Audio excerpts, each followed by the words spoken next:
జూబ్లీహిల్స్ ఉప ఎన్నికల్లో బీజేపీ అభ్యర్థి లంకల దీపక్ రెడ్డి ఓటమిపై ఆ పార్టీ నేత ఎంపీ ఈటెల రాజేందర్ స్పందించారు. అభ్యర్థిని ఆలస్యంగా ప్రకటించడం వల్లే ఓటమి చెందామని ఆయన అభిప్రాయపడ్డారు. అధికార కాంగ్రెస్ ప్రతిపక్ష బీఆర్ఎస్ గత 6 నెలలుగా ఎన్నికల కార్యాచరణను ప్రారంభించాయని అన్నారు.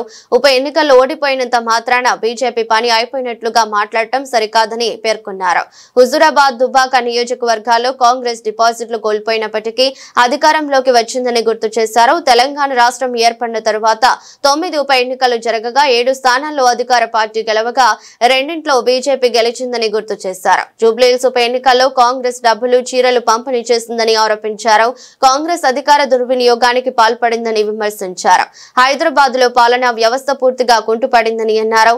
నగర జనాభాను దృష్టిలో ఉంచుకుని డ్రైనేజీ వ్యవస్థ, ట్రాఫిక్ నియంత్రణ, పారిశుద్ధ్య నిర్వహణ సరిగా చేపట్టాలని హితవు పలికారు. ముఖ్యమంత్రి రేవంత్ రెడ్డిని కలిసి నగర సమస్యలను విన్నవిస్తానని అన్నారు.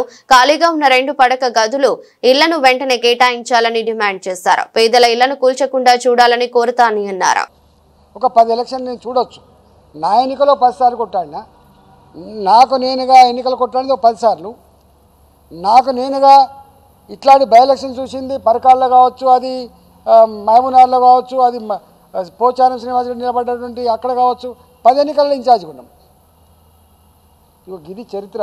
దీన్ని మర్చిపోయి మొత్తం నేను ఒక్కటి అడుగుతున్నా. ఈ సందర్భంగా తెలంగాణ ప్రజానీకానికి అడుగుతున్నాను. మరి హుజూరాబాదులో పిసిసి ప్రెసిడెంట్గా రేవంత్ రెడ్డి గారు ప్రచారం చేసిన వచ్చిన ఓట్లు 3016. దుబ్బాకలో డిపాజిట్ కోల్పోయింది కాంగ్రెస్ పార్టీ. మునుగోడులో కాంగ్రెస్ పార్టీ డిపాజిట్ కోల్పోయింది. మరి డిపాజిట్ కోల్పోయి కథమైపోయిందని కాంగ్రెస్ పార్టీ ఎట్లా 2023లో అధికారంకి వచ్చింది?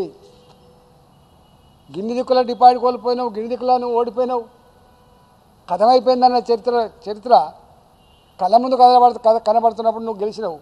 ఇలా ఒక్కటి బీజేపీ ఇట్లా బై ఎలక్షన్లో ఓడిపోగానే బీజేపీ అని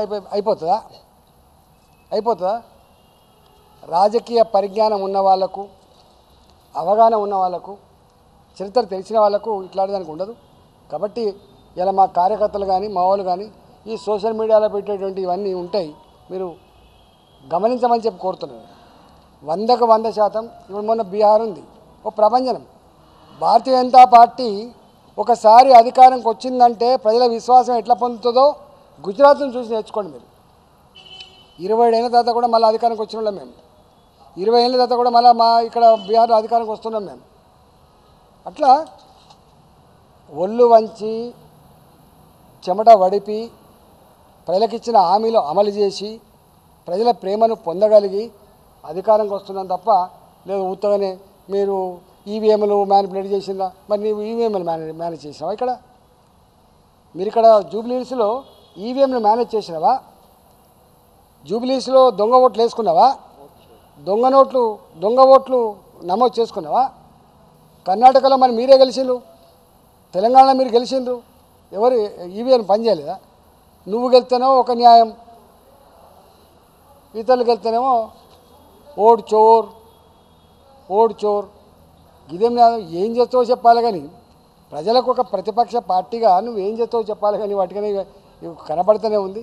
ఇట్లనే ప్రజల కోసం బరిగీసి కొట్లాడే తత్వం నీలో లేనప్పుడు, నీ పార్టీకి అది లేనప్పుడు నీ పార్టీ ముంగడపోయే ప్రసక్తి లేదు. అక్కడ సరి చేసుకోండి కానీ ఇతరుల మీద చేసే ప్రయత్నం చేయొద్దు.